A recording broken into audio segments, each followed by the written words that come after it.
Thank you, Misha. I'm Martha Gorski, and I coordinate the animation program here in cinema at San Francisco State. And a little bit about how this all came about from my point of view. During COVID, I got an email from Nicholas Garcia here from Pocket Opera, and he said, "Hey, all the theaters are closed. If you want to collaborate, I'm thinking we could animate Mozart's Magic Flute Opera." And he said, the Gibbs Sisters, Shawnee and Shawnelle, who are cinema alums, have agreed to help with the producing, the screenwriting, and the animation supervision. And I thought, this could be pretty amazing. And I was able to mentor 5 students who helped with the pre-production and production on the show. So without further ado, let me introduce the mastermind of this production, Nicholas A. Garcia from Pocket Opera. Thank you, Martha. So yeah, you can imagine we perform in live opera in a theater, and we're unable to do so for several years. And so I had this idea of turning Mozart's Magic Flute into an animated, short film, and I actually approached the Gibbs Sisters and said, I'm thinking maybe an hour of animation by like September. They were like, how about 15 minutes of animation in 4 years? And I was like, oh, okay, I see. I guess animation takes a lot longer than I thought it did. So here we are, 4 years later, and we turned it into about 20 minutes of animation, and Magic Flute has also dialogue scenes in between each song. So the dialogue scenes are live action actors with animated backgrounds, and then when they start to sing, they turn into full animation. So the first thing we're going to show you is a little 8-minute The Making of a Pocket Magic Flute documentary, because we were filming ourselves doing everything along the way. Also, because we wanted to document how you get together as teams of artists and create something. This ended up being a major collaboration amongst several organizations. So Martha created a class called Animating Opera here at San Francisco State University. Pocket Opera sourced the singers and the musical talent, some of whom are here and I'll introduce in a little bit.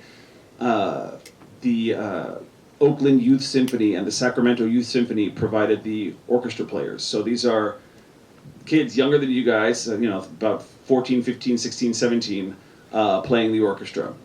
We got the top level of their students, and they did an incredible job. I'll tell you more about how that went right and that went wrong a little bit later. And then the Lorraine Hansberry Theater and Margot Hall at the Lorraine Hansberry Theater sourced the live action actors, because that was the interesting part. Since we were doing this play with animation, I didn't have to have the same singers also be the actors. I have the actors acting, the animation looks like the actors, and the opera singers sing the animation. So it's 2 full casts at play. I'm going to let you watch the little 8-minute The Making of a Pocket Magic Flute, and then we'll talk a little bit, and then I'll do some introductions. Then we'll show you the 40-minute film, and then we'll do some Q&A.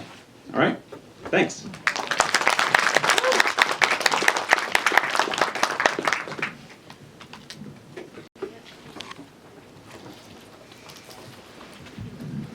Thank you. So you can see it took a lot of different groups coming together to get this done. We also got grants from the National Endowment for the Arts. We got grants from Opera America. We had one very generous underwriter, Ruth Resnikoff, who underwrote a very, very big portion of our budget. And we just started putting it together bit by bit. And it's very challenging because I had never made a film before, much less an animated film. So I was just taking guesses at what the costs would be and kind of doing it on the back of an envelope and just figuring out, oh, maybe that, maybe that. And we came pretty close. And that was because there were extraordinary people helping me out along the way. First, I want to introduce the Gibbs Sisters, Shawnee and Shawnelle Gibbs. Stand up, please. So they are writers and animators and San Francisco State University alumni. And yes. Sat in this very room. In this very room. They now work in Los Angeles on big projects, and I just randomly sent them an email saying, hey, this is what I want to do. We take a flyer. I've seen your short films. I've seen your comic books. I'd love for you to help. And they graciously decided to join me. And then for music director, Alex Tate. Alex is a wonderful singer, music director, and choral director. He sings at San Francisco Opera. He has his own choir that he directs and does music gigs all over. And then we also have with us Shawnette Salker, Queen of the Night. We saw her in the recording studio singing the incredibly high notes in the Queen of the Night's aria. So we are going to do, after the screening of the film, we're going to do a Q&A and have lots of talks. I also have 2 of the Gibbs Sisters graphic novel comic books, which I'm going to give away to anyone who answers a question correctly that the Gibbs Sisters ask. And I also brought a Sharpie for them to sign it for you. So I think, that's just a brief introduction. And I think we'll watch. So I do want to talk a little bit about what the Magic Flute is. So it is an opera, but it's actually, in opera terms, it's called a Singspiel, in that there are dialogue scenes in between the arias. Some operas are all singing. This one has dialogue scenes in between. And Mozart wrote it during the Age of Enlightenment because that is when, as the documentary says, the world was turning a corner from superstition, magic, and fear and religion and kind of the oppressiveness of the old ways of doing things, and into a new, sophisticated, science-driven. There was still very much a people of faith, but it was faith aligned with science. They were more interested in education. The scientific method got developed, and the Freemasons, who are a group that were interested in the light of knowledge, and Mozart was a member of that group, were always trying to further humankind's knowledge and bent towards science and modernity. So everything that we have today in the sort of modern world started with the sort of left turn we took during the Age of Enlightenment. And so Mozart wanted to put all of that into one story and talk about the triumph of knowledge over ignorance. So that's sort of the themes running through a Magic Flute and a Pocket Magic Flute, and we hope you'll enjoy it.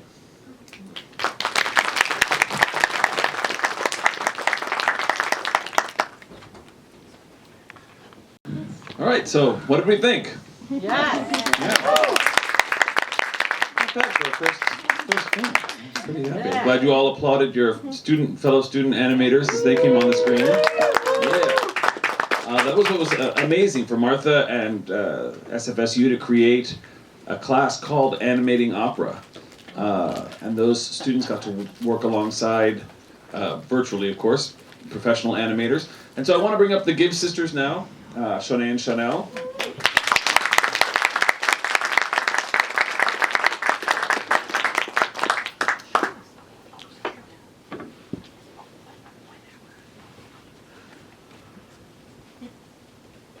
So I handed them the script that we had that was based on our English translation of the original opera, and they adapted it. They worked with an academic PhD candidate, Meseret Olgira, who is an expert in African studies, to do consultation on the script so that we would get things like the mythical monsters and the gods that they would have referenced and all the things correct.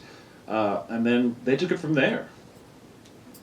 Oh yeah, we are so honored to be here in this theater. As Chanel mentioned, I mean, we had so many classes here over the years, and so it just brings back amazing memories to just walk the campus and come back and be here with you all today. Just so that they know, what do you guys do for work right now? Where are you working right now? Okay, so currently we are working in development, and this is an NDA project, but Chanel. Yes, I'm sorry. She almost mentioned the company, but it's a company we all know and love. But so we've worked for Cartoon Network, we've worked for Netflix, DreamWorks Animation, Mattel. We've worked at a lot of places. We've also done publishing. graphic novels for HarperCollins and our own independent work. But the reason why this collaboration came along was through independent animation. Shawnelle and I, once we graduated from San Francisco State, and even while we were here, I gotta tell you guys. Oh yeah, we completely bypassed the animation department. We didn't even, I think it was like we were afraid to submit portfolios. This is the saddest thing, but listen, back in the day, well, this was before YouTube, this is, this was before everything, I mean, not before everything, but like YouTube wasn't big, we didn't really know how to break into the industry. We didn't really know about a lot of who the animators were, and women animators. Like, there was not, like, the stuff that exists now, all of the people that are here making waves today, none of that existed. And so Shawnelle and I were tinkering around with animation while we were in junior college at Laney College, the Peralta school. Oh, Laney! So we were tinkering around with animation, doing all sorts of stuff, After Effects, and there was Flash. There was something called Poser. You all are probably too young to even know some of this stuff, but we were getting our hands on the animation software and doing animation. We always loved to draw, but when we came to San Francisco State, the animation department was here. We knew it was there, and we were like, should we apply? Should we try to like get our portfolios in there? And we were like, both of us were like, we're not going to be good enough. We just thought everybody would be better. Yeah, everybody would just have better portfolios. So that fear kind of got in the way, but we had a great time in the film department, and we really focused on writing, which is where we started really working on our scripts and things. So I think we went in the right direction for, but we were able to come back and get into animation, so it all worked out. But in terms of the project and adapting the animated segments, it was a fun and wonderful experience because while we, it gave us a chance to do something that we never thought we'd be able to do, which is adapting Mozart. I mean, thank you, Nicholas, for the opportunity to do that, and even just seeing it and sharing with you all today. The wonderful thing about working independently while working for studios, which is why Nicholas jokes that we said it was going to take 4. We didn't say 4 years. We didn't say that, but we knew it would take longer because so much of our the talent that we were going to be working with, were given a lot of themselves and had other jobs and stuff like that. It's calling in a lot of favors. Yeah. So there's the general rule when you're making a project: good, cheap, and fast. You can pick any two. You can have it good and cheap, but it won't be fast. You can have it cheap and good, but what is it? Cheap and fast, but it won't be good. You can have it, so you can pick any two of cheap, fast, and good. Yeah. I wanted cheap and good, so it wasn't going to be fast. Yeah, so we really got to bring on a lot of people that we've admired over the years, people who hadn't really even gotten a chance to work in animation as much, like Mark Hernandez, who did the Beast of the Jungle with the hippos, one of our longtime collaborators and friends that we've worked with over the years. But for him to come on and be a part of this project, for people like Earl Womack, the Satrin sisters, who we have admired forever, and we just begged. We were like, if the Satrin sisters can't come onto the project, like, we won't be able to come onto the project because we got on bended knee for the Satrin sisters, who are also, we're twins. Yeah. They're also twins, and we collaborated with them in comics before. But I think this goes. They did the character design as well as from their character design.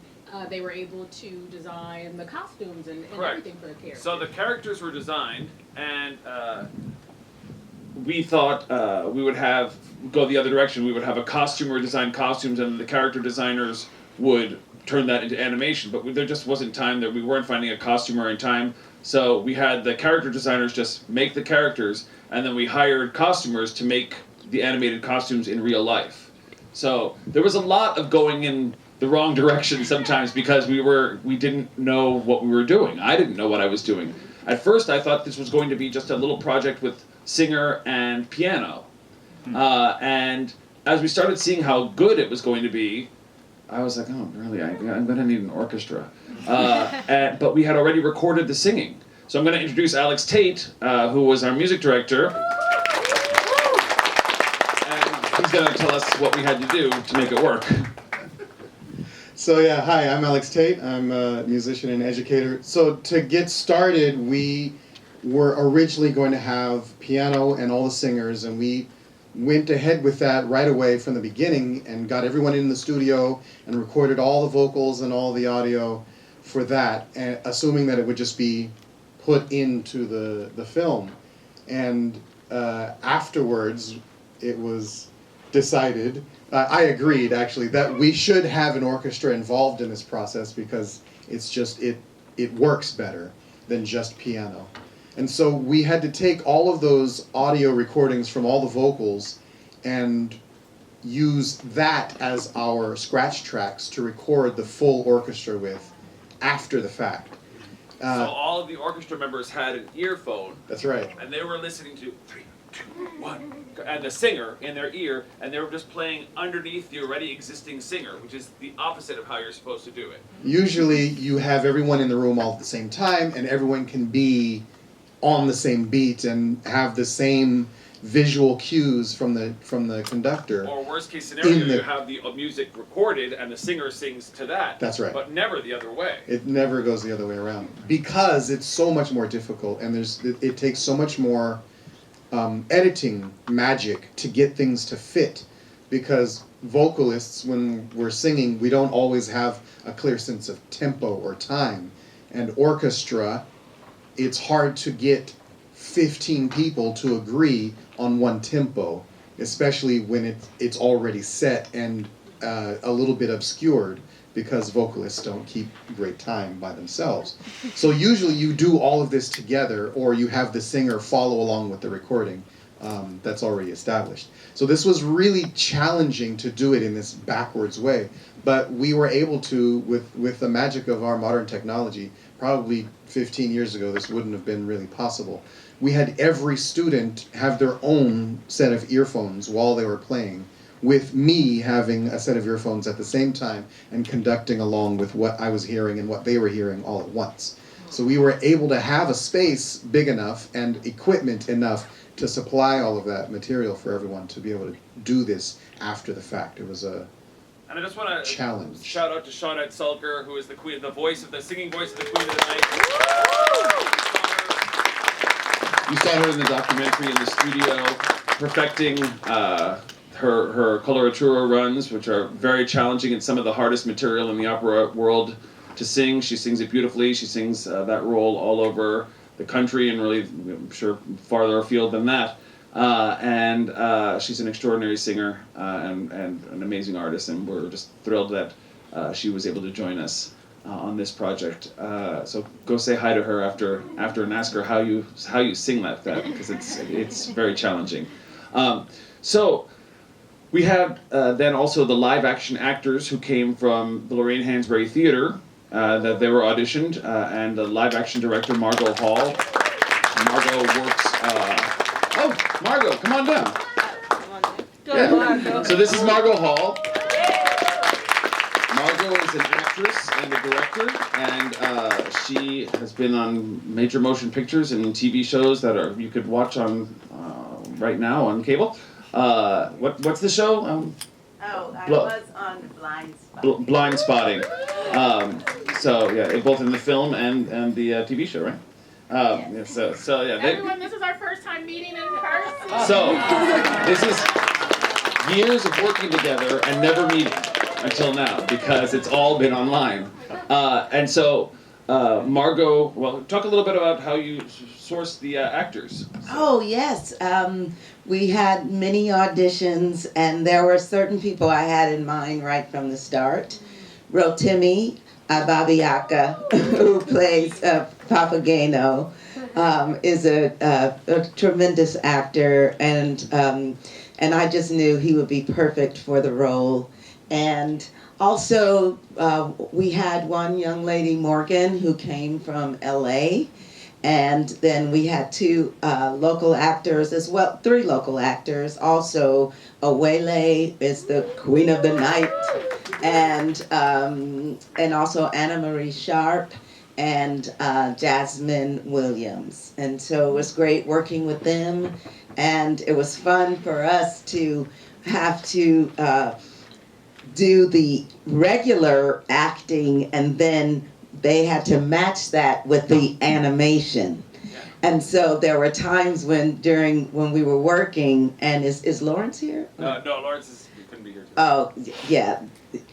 Worked with Lawrence, and he's pretty incredible about making sure we get the shot right and all of that. And we would have to make sure the actors were looking in a certain direction, because they would be looking at the animated singer. And so, and how do you keep that active, right? And look and really like, oh, yes. And so that was a lot of fun for the actors, and working in front of the green screen and all of that stuff. There are certain scenes where the two actors weren't in the same room. Zarastro filmed all his scenes alone. So Zarastro was always, he wasn't available on any other day of shooting. So we filmed Ken by himself and superimposed times when he's talking to Tamino and Pamina. And we did it with cuts and tricks of film. And there were times when we realized we didn't get a transition right, so we're like, well, let's and we sort of slid the picture of Pamina across, or we did different things to sort of create transitions that we could. Yeah, lots of lightning. Lightning would fade to white, and then we would transition from one to the other. So it takes experts in lots of different fields to put something like this together. There are also the heads of the Oakland Youth Symphony, the Sacramento Youth Symphony, and a host of other people, Pocket Opera board members who are here. We had all sorts of people sort of supporting on this project. But so I wanted to ask, particularly in terms of film and animation. Nicholas, can I say Yeah, one by more all thing? And I want to shout out our student animators from SF State who came in and just helped us in every. Yes.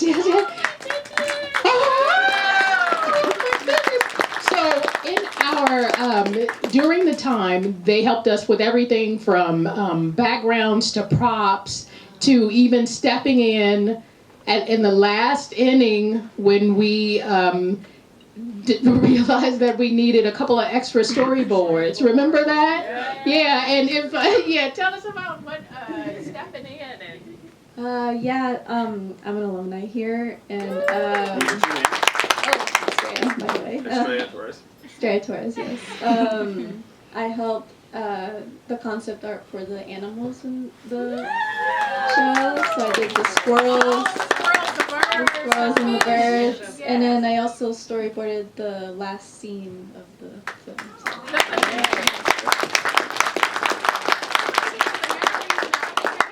Exactly, but somebody did the finale and somebody did the Queen of the Night. I did the finale. Oh my gosh! Oh, see, yes, and I almost screwed when I saw that. I was like, oh my God, one of the students did that. Yeah. Sorry. So it takes a lot of brilliant people putting it together, and I was like, oh well, we should have this by September, but obviously it was September of several years later. So I want to turn it over for some questions. Yes. Could everybody take a couple steps forward? Sure, because we're not in the light. For the lighting. That makes much more sense. Yes. Yes, sir, in the back. Yeah, I'm in the animation program. I was wondering, one, what are your favorite programs to use for animating? And two, what do you look for when you're adapting a script? So one take one. I'll let Australia Yeah, talk so about actually, that. what programs? I use Toon Boom Harmony. I use Clip Studio Paint as well to draw my characters out, and then I use Procreate as well. And then what was the program that Tsunari used for this? The puppet. What's it called? Moho? Oh, thank you. Yeah, Moho was this the sort of puppet rigging thing that you could see. They sort of rigged the characters' puppets, and then they could do things with it, which is how they were able to give us a great price that we could actually afford. Yes, thank you. Yeah, so that was the other thing. We looked all over, the Gibbs Sisters actually looked all over the world for who could do this for us and turn the storyboards into the finished product. And it just so happened that Sirnari in Nairobi, Kenya, in Africa, said, we can do it, we think we're right for it, this is our quote for it, and we said, yep, that's it. And they were just terrific, so we got to work internationally with them. And then there was another question about script.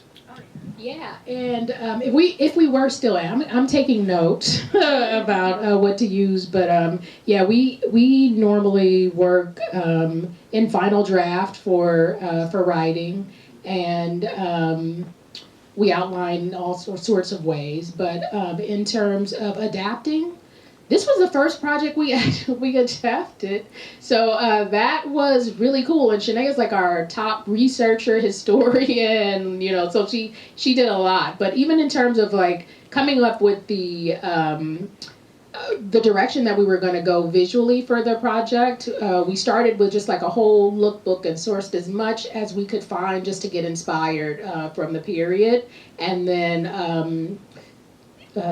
We looked at the source material that was available from operas as much as we could find. We even looked and saw like an old 70s British animated version. Yeah, psychedelic. It was funky.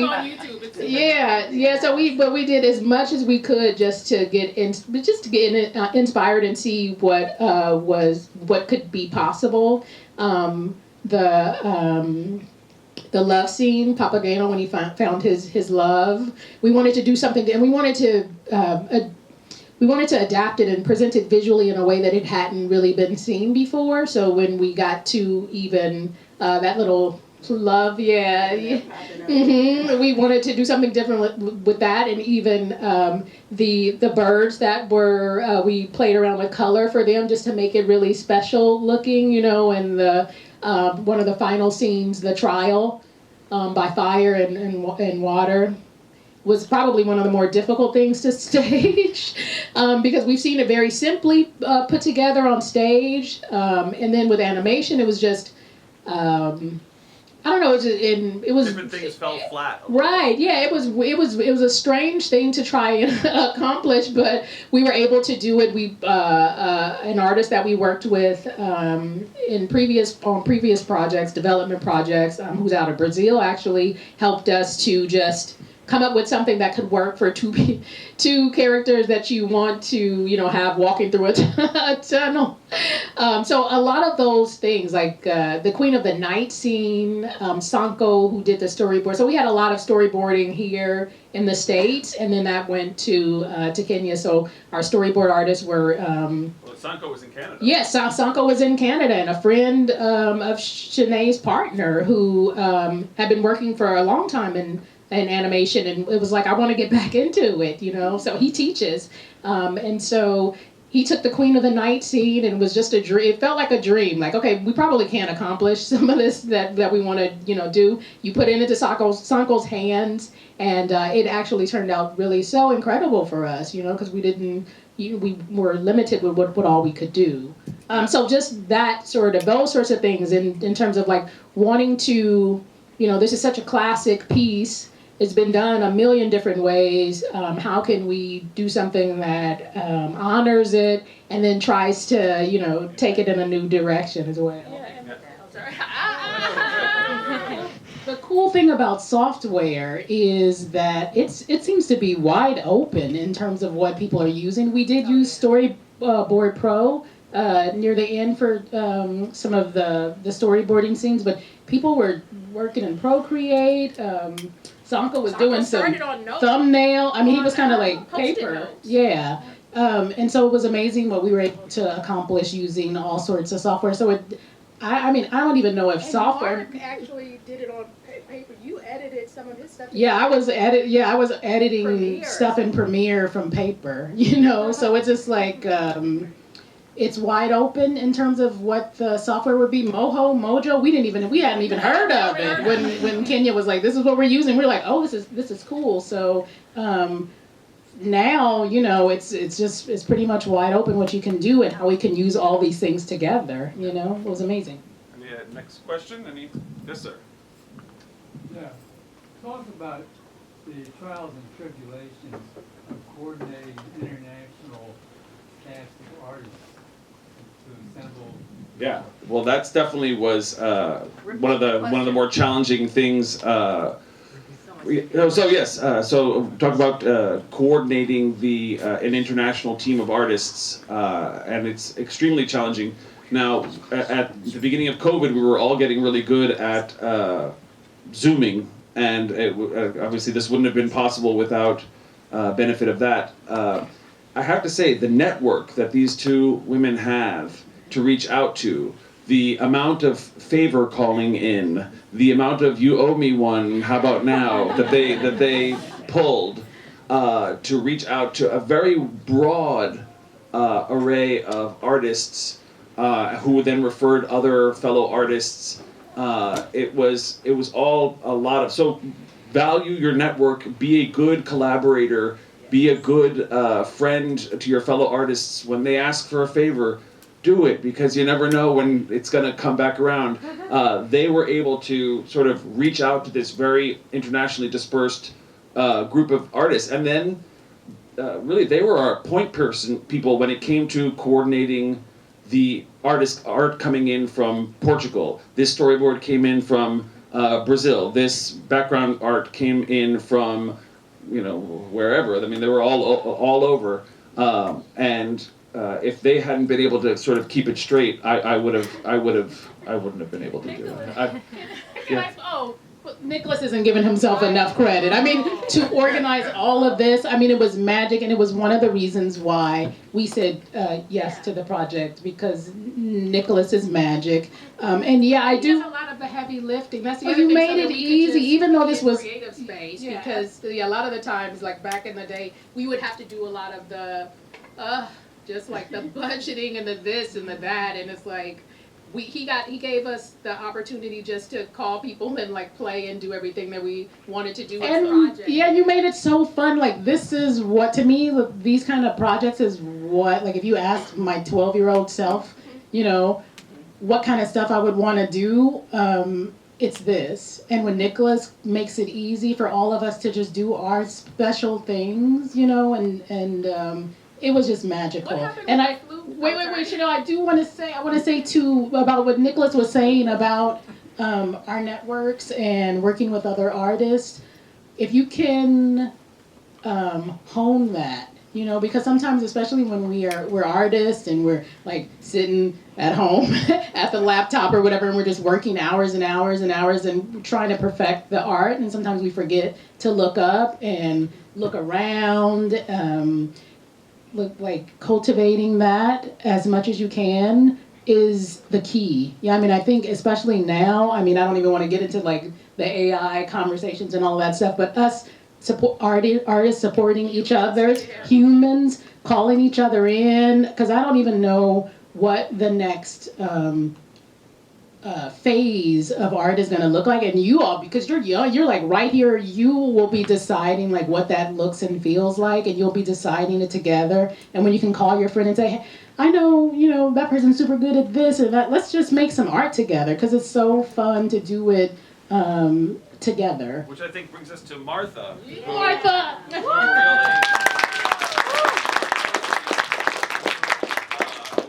I called several universities and emailed a few departments, and Martha responded with an answer that she's like, how about I create a class for it? Which is incredible, because the whole idea of the project is that this was about education. So not only was the project, the finished product, going to go into schools as an education program, but the very process of making it was an educational program with a youth orchestra, with a university art animation department working on it. So Martha's ability to bring people together and collaborate and coordinate and speak, she translated Gibbs to me, because there were times when I didn't know why what I was asking was impossible, and they were just saying it's impossible, and Martha's like, it's impossible because, and she would help and make that all understandable. So she's an extraordinary human being. Well, everyone here is extraordinary, and to have done this all online was phenomenal. The first time I saw the making of, I was blown away. Remember the first time I got to meet you, Margot, in person. In person, the Gibbs. Also, the thing is, at San Francisco State, we have amazing students. And I love my job because of the students I get to work with. Yeah. Estrella is one of the really stellar artists who took on the challenge. I remember when the Gibbs asked, well, can one of your students do the storyboard and animatic? And, you know, you stepped up and you did it, you know, and these were new tasks.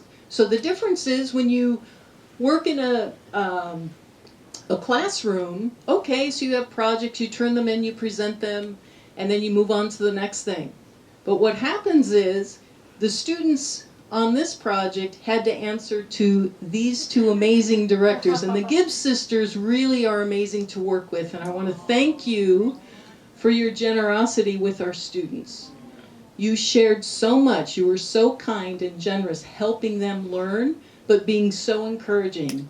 And that was an amazing experience for me to be a part of. Thank you. We have time for another one or two questions. Yes. Hey, so what inspired you to turn this into a live-action animation hybrid? Yeah. So, I was hoping for an hour of animation. Well, that was not financially possible, nor could I, get it done in any sort of thing like the amount of time. So the hybrid format really, I think, works. But the challenges were how to get from live action into the animation. So all the transitions we were thinking of at the last minute as we're editing the final thing together. We're like, well, how are we going to get from that to that? And so the magical swirl when the old lady turns into Papagena, and just all sorts of things that we did. But it was born of necessity, and I think in a lot of ways, limitations are ways to force creativity. Because when you see sometimes the big studios, they have unlimited everything, and what ends up coming out is garbage, right? Because they had no one is telling them you can't do that. When there are sort of some limitations in place, you say, well, then let's go up instead of out. Let's do something else. And so I encourage you to think of limitations as a way to propel you into something that you would never have thought of before. Didn't you say that you had opera singers that you wanted to highlight, and this was a way in this story? Yeah. So yeah, exactly. So I had there were a lot of there's a long history of a lack of fairness in the opera world, and there were a lot of times when two African American performers together on an opera stage was unheard of. There were times on a main stage opera where if the soprano was African American, they wouldn't cast an African American tenor because they thought if the couple is both African American, it was making some kind of statement. Rotimi, who plays Papageno, is actually from Ghana. So we had a lot of really great influences in turning it out. So one more question. Well, I'm going to let a student. Maybe we can get two. So what was the challenges when you're screenwriting a story that you're supposed to adapt? Especially you have to make it accurate. So how do we deal with accuracy? Partially what's fun about fantasy. Yeah, that's the thing about it is the fantasy elements. Also, I think the most difficult thing for us was time, keeping these segments to time, because we literally had to for the Kenyan animation company. So we couldn't, if you wanted to, they were very How much you're getting. yeah. They were very explicit about okay, this is the literal timing of things. So our script, we had to make sure that we went back and made it tight enough while trying to be as creative as possible within those minutes that we had to put it together. And I think that actually ended up being why we needed the additional storyboard at the end, because we, for timing's sake, we went over time. And they let us have it. So Yeah. I was like, I have 15 seconds of extra music, and I don't know what to do, yeah. And so they said, all right, fine, we'll do that. We also had Meseret Oljiro. Oh yes. Meseret was amazing in terms of being our consultant for African history and the time period and things like the gods. When Tamino says, "Oh, great Maram," that's a East African god that we were able to place in there. And the Serpa part, we pulled that. I'm a researcher. I love history so much, and this is another reason why we were so excited. There were, like, when you look in ancient Egyptian, some of the carvings, there is a beast that sort of looks like what we're calling a serpapard, and we half serpent, half leopard, and we extracted that and put it in there. But I mean, we got Mozart's The Magic Flute. That's it. It's just it's already amazing, and so it's like how the fun was. How do we take this and make it different? Chanel with the flying up on the clouds scene with the Queen of the Night. I mean, Chanel was in her zone. I mean, so we were just sort of, we had the opera, and we just kind of imagined how we could make it feel different and unique and ancient and African. And even in terms of the really flute and fun. what it would look like. Yeah, right? so the Western flute is like this, right? So I did research on what an African flute is, and it's called an atentebe, and it goes like this. Yeah, more like a recorder. And so we decided to go in that direction. And then Margot, on the fly, also, as we're filming the live action scene, she's like, I want Pamina to be doing something, to sort of a puzzle or a game. So she just invented a game. She's like, okay, your game is there's this stick and here's this ribbon, and you have to do it a certain way. And so you see Pamina walking along trying to learn how to do this project, because it's all about the Age of Enlightenment. Everyone's trying to learn their lesson in this. Papageno has to learn to go past looks and to be happy to, he said, okay, yes, I'll love you anyway, and then he gets rewarded. Tamino learns bravery, and Pamina has her journey through knowledge, and even there's redemption for the queen in our story. There's not redemption for the queen in the real Magic Flute. She goes down to the depths of hell and is never seen again. Yeah, but we decided everyone gets a shot at redemption. So it's yes. So last question. Yeah. Yes, exactly. They definitely wanted the queen to be, and also they are not Pamina's mother and father in the real story. The queen is a witch who kidnapped her, and Zoroaster is her real father, but the queen is not her real mother. But we wanted it to be a broken home family, where it's a real battle over the custody. Just to speak to some more modern issues. Yes, sir. Yes. So my question is, where to from here? The film is complete. It looks amazing. What kind of audiences do you hope to reach? So you are the first people to see it in this final version. Some of our big donors saw an unfinished version back in November, but you are the first people to see this. So congratulations. We wanted it to have its moment at SFSU. During the Pocket Opera season coming up, it was going to be part of our main stage season. So we're going to do 3 full operas, but then for our 4th spot, it's going to be a screening of A Pocket Magic Flute, and it's going to be paired with Mozart's 1-act opera Bastien and Bastienne, which we'll do live. So there'll be the movie in the first half, then there'll be intermission, and then a live operetta, a light opera afterwards to complete the evening. So if any of you would like to come to that, you can just contact Pocket Opera and we'll make arrangements for a nice school group to come. But this is now going into, hopefully, I've submitted it for about a dozen film festivals. And we'll see, hopefully, good things come of that. And I'm also submitting it to the Opera America Award for Digital Excellence, because Opera America is trying to get innovative ways of doing opera storytelling. And then my hope is to do a second animated film. There's an opera of Hansel and Gretel that I would love to. I was thinking of resetting it in San Francisco's Mission District, and doing a sort of an all-Latino Hansel y Gretel, because I'm Latino myself, and I would love to do a story for the Latino community as well, about being lost in the mission instead of with the breadcrumbs. So I don't know if anyone wants to be involved. When's that class, Martha? When's that class? Exactly. So hopefully we'll get the band back together and yeah. You're going to include affordable housing in that? Yes, God knows. Yes, a gingerbread house, which costs more than anything. So listen. Yes, yes, and it's going into school. So it is, in fact, Pocket Opera's education program. So San Francisco Opera, actually, the Opera Guild, which does the education for San Francisco Opera, they realized they didn't have anything like this. So they picked it up also, and it went into schools this year. And so about 1,000 little kids have seen it. And then we did a talk back with them, with Alex presenting and me, and then one of the student animators, Jessie Placencia, and she would talk about the sort of animation journey. And live during the talk back with the kids, she was drawing the Serpapard as we were doing things, and then she tore off the page and like left it with the kids, and they were like, so outreach, education, and spreading the word about opera and spreading innovation in animation and film.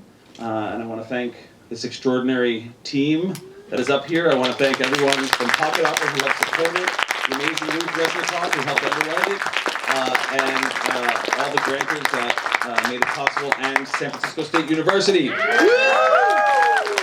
thank you everyone, this has been an absolute pleasure. We're delighted to show it to an audience of adults, finally, who can actually appreciate and talk back with us about the whole process. So thank you very much, and thanks, Martha.